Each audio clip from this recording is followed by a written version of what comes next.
RRB group D की exam date आ चुकी है। आपको पता ही होगा 17 नवंबर को आरआरबी ग्रुप डी की एग्ज़ाम डेट है।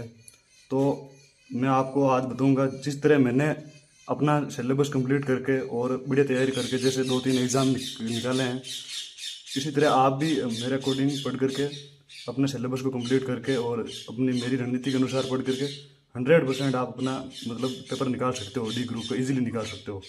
तो मैं आज दो पार्ट के अंदर बांट रहा हूँ इनको।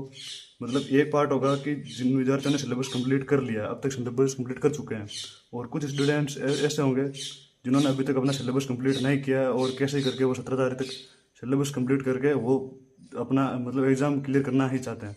तो दोनों के लिए ये वीडियो रहेगा। और मैं अपने हिसाब से बताऊंगा आपको जैसे मैंने कैसे 2-3 एग्ज़ाम को क्रैक किए हैं। तो इसका सिलेबस ये है कि पहले हम सिलेबस से देखेंगे। 25 क्वेश्चन मैथ्स के हैं, 25 और 30 रीजनिंग है, 25 साइंस के और 20 जीके के हैं। टोटल 100 क्वेश्चन आएंगे, 100 क्वेश्चन आएंगे और 100 नंबर होंगे और 90 मिनट्स मिलेंगे इसके अंदर। तो आपको ये मतलब मिनट भी किसी को प्रॉब्लम कर सकती है, क्योंकि 30 क्वेश्चन रीजनिंग है और 25 क्वेश्चन मैथ के। 55 क्वेश्चन तो यही हो गए जो अधिकतर बच्चों से 55 मिनट के अंदर होते ही नहीं है। तो मतलब आपको आज मैं बताऊंगा कि टाइम भी कम नहीं पड़ना चाहिए और सिलेबस कंप्लीट भी हो कर करके मतलब कि जैसे जैसे आपको पेपर पास करना।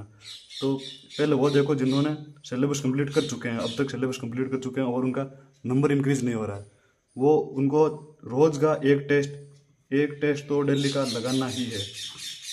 रोज का एक टेस्ट लगाना है और टेस्ट का पूरा एनालिसिस करना है। जैसे मतलब कि 1.5 घंटा लगेगा आपको टेस्ट देने के अंदर, तो फिर हर सब्जेक्ट को देखना है। 1.5 घंटे बाद मतलब 1.5 घंटा ही और देना है आपको टेस्ट एनालिसिस के अंदर।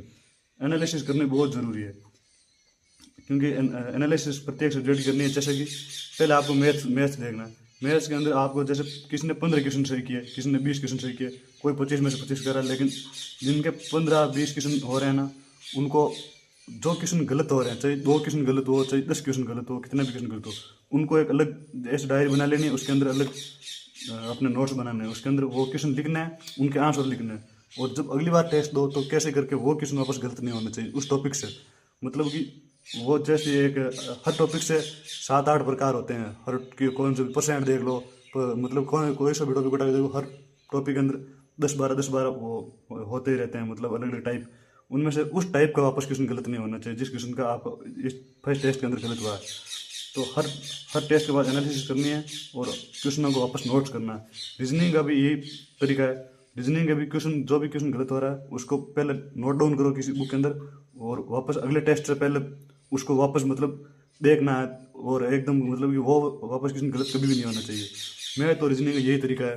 टेस्ट दो, उनके जो क्वेश्चन गलत हो रहे हैं उनको एक अलग कॉपी बनाओ, उसके अंदर लिखो, और अगले टेस्ट से पहले उनको वापस वो क्वेश्चन अगले टेस्ट में गलत नहीं होने चाहिए हर हालत के अंदर। ऐसे करना। 100% लिख के दे रहा हूँ। अगर अभी आपके 25 क्वेश्चन सही हो रहे हैं ना, तो ये लगातार 5 टेस्ट के अंदर फॉलो कर लेना। आप 15 मतलब अभी तो आप 15 क्वेश्चन सही हो रहे हैं ना, तो लगातार 5 टेस्ट के अंदर फॉलो कर लेना। 15 से आप 18-19 तक आराम से पहुंच जाओगे। और जब तक 10 टेस्ट कंप्लीट करोगे ना आप, तब तक तो 100% 22-23 क्वेश्चन आपके सही होने लग जाएंगे। मतलब कि हमारे जो क्वेश्चन गलत होता है ना, बार बार वही गलत करते हैं हम, उससे रिलेटेड ही क्वेश्चन गलत करते हैं। तो आपका टारगेट ये है कि इन दोनों को अलग कॉपी के अंदर नोट्स बनाना है। और जीके के अंदर जिन्होंने सिलेबस कंप्लीट कर चुका है उनके रिवीजन करते रहो। और वो ये तरीका भी अपना सकते हो, जो क्वेश्चन गलत हो उसको लिखते रहो। ऐसे कर करके आप जैसे 10-15-20 टेस्ट, अभी तक तो लगभग 60 दिन बचे हुए, 60 टेस्ट तो देना ही है। 60 टेस्ट दोगे तब तक बहुत सारे क्वेश्चन हो जाएंगे जीके के, और उन क्वेश्चनों को नोट करोगे तो मतलब 10 क्वेश्चन तो उनमें से आ जाएंगे फुल चांस से। 60 टेस्ट दोगे ना, उनमें से 10 क्वेश्चन तो आ ही जाएंगे। तो ये बेनिफिट होगा 100% आपके। और साइंस में भी यही तरीका आपको, साइंस के भी टेस्ट के बाद वो लिख लेना। और साइंस आप कंप्लीट कर चुके हैं तो मतलब इनका रिवीजन करो बढ़िया तरीके से। रिवीजन इन दोनों का तो रिवीजन करना है। और इनका आप अगर सिलेबस कंप्लीट हो गया है तो बार बार रिवीजन मत करो, केवल टेस्ट दो। टेस्ट से आपका 100% आपको इम्प्रूव हो जाएंगे। एक तो टाइम बचेगी टेस्ट से, टाइम के 90 मिनट से पहले पहले आप अटैम्प्ट कर दोगे पूरे पेपर को। और दूसरी बात है कि आप मतलब ये नंबर भी इंक्रीज होने शुरू हो जाएंगे। 100% नंबर इंक्रीज होंगे जिन विद्यार्थियों सिलेबस कंप्लीट कर चुके हैं। मेरा यही टारगेट था। मैं रोज का एक टेस्ट देता, उसका एनालिसिस करता, वो भी अलग डायरी के अंदर लिख लिखे। तो 100% पेपर क्लियर होंगे आपको जिन्होंने सिलेबस कंप्लीट कर चुके हैं।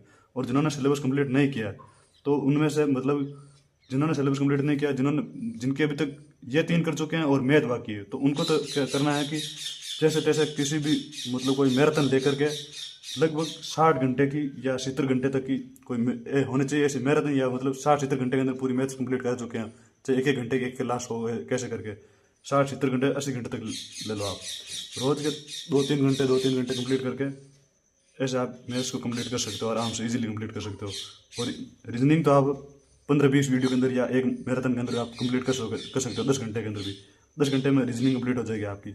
और मैथ 70-80 घंटे लगेंगे, लेकिन अभी तक 60 दिन बचे हैं, रोज के 2-2 घंटे दोगे तो आराम से मैथ्स कंप्लीट कर दोगे। और फिर आप भी एक टेस्ट देना शुरू कर देना, एक बार पहले सिलेबस कंप्लीट करके 1 महीने के अंदर सिलेबस कंप्लीट कर लेना आपको 45 दिन के अंदर, और लास्ट के 45 दिन के अंदर टेस्ट दबा के टेस्ट देना है आपको, और यही टारगेट होना चाहिए सिलेबस के अंदर। और साइंस आप नीरज जांगीर से कर सकते हो, सही तक 80-90 वीडियो के अंदर आप उनकी कंप्लीट कर देना, या फिर उनकी मैराथन ले लेना, या अभी वो मैराथन चलाएंगे, इसके लिए डी ग्रुप के लिए स्पेशल चला सकते हैं मैराथन, तो उनसे भी कंप्लीट कर सकते हो साइंस, जिन्होंने अभी तक साइंस कंप्लीट नहीं की है।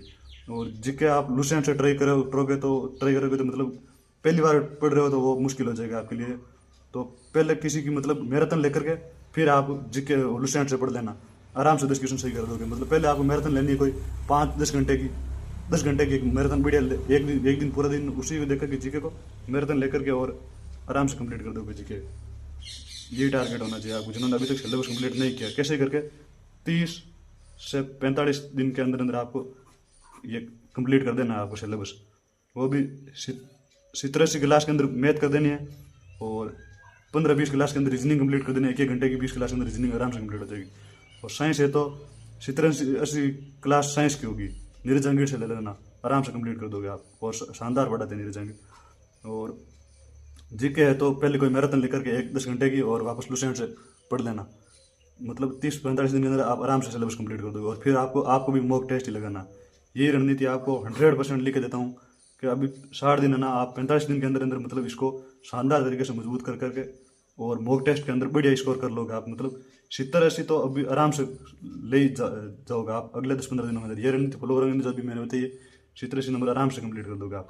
और श्योर सिलेक्शन लेना है इस बार, मेन जो बिहार, राजस्थान और यूपी, ये 3 ही राज्य हैं जो इसके अंदर ज़्यादा इन्वॉल्व रहते हैं। और अपने सेंट्रल के एग्जामों में जिनके अंदर मतलब अलग अलग जोन में बांटे होते हैं, लेकिन कोई भी किसी जोन से फार्म भर सकता है, तो उनमें ये 3 राज्य के ही स्टूडेंट होते हैं जो ज़्यादातर सिलेक्शन लेते हैं। जैसे अभी आरपीएफ, मैंने भी आरपीएफ कंप्लीट क्रैक किया था, क्योंकि इसके अंदर आरपीएफ के अंदर यूपी और राजस्थान के लड़के ज़्यादातर लगते हैं, मैं राजस्थान से हूँ तो। और ज़्यादातर मतलब जो यूपी पुलिस में लगे हुए हैं बंदे लगभग 5,000 ऐसे होंगे जिन्होंने आरपीएफ के पेपर अभी क्लियर कर रखा है। और जो आरपीएफ का पेपर क्लियर किया है वही है जो उन्होंने जीडी का कंप्लीट किया है। तो यूपी, बिहार, राजस्थान, ये 3 राज्य हैं जहाँ से ये आरपीएफ और मतलब आरपीएफ में ज़्यादा मतलब आरपीएफ का पेपर कंप्लीट पास किया, और जीडी के अंदर भी इन्हीं 3 राज्यों की कट ऑफ हाई रहती है, क्योंकि यहाँ के स्टूडेंट ये मतलब ज़्यादातर रेलवे और एसएससी के अंदर ज़्यादा इन्वॉल्व रहते हैं ये 3 राज्य के स्टूडेंट। तो डी ग्रुप भी 100% है कि ये 3 राज्य ज़्यादातर मतलब सिलेक्शन इन्हीं 3 राज्यों में होगा। वैसे तो हरियाणा एमपी भी बहुत शानदार टक्कर देते हैं, पर डी ग्रुप में अंदर ये भी ज़्यादा चांस 3 राज्यों का ही है। तो आपको कैसे करके मतलब हिंदी भाषी एरिया से आते हो आप, तो आपको इस बार सिलेक्शन लेना ही है। बहुत बढ़िया पोस्ट है, जो हम बेरोजगारों के लिए बहुत ही शानदार पोस्ट है भाई, सही से बता रहा हूँ। 30-35 हज़ार रुपये कम नहीं होते हैं, 30K प्लस है, 30K प्लस हमारे लिए बहुत होती है ये चीज़। धन्यवाद। आपको एक चैनल को सब्सक्राइब करना है यार, पहले बता रहा हूँ, क्योंकि यह सेकंड वीडियो अभी तक यूट्यूब पे मेरा, और अभी तक 1 सब्सक्राइब भी नहीं हुआ है। 10-15 सब्सक्राइब तो कर ही दो इस वीडियो पे, ज़्यादा नहीं बोल रहा हूँ, 10 सब्सक्राइब तो कर ही दो यार। धन्यवाद, थैंक्स।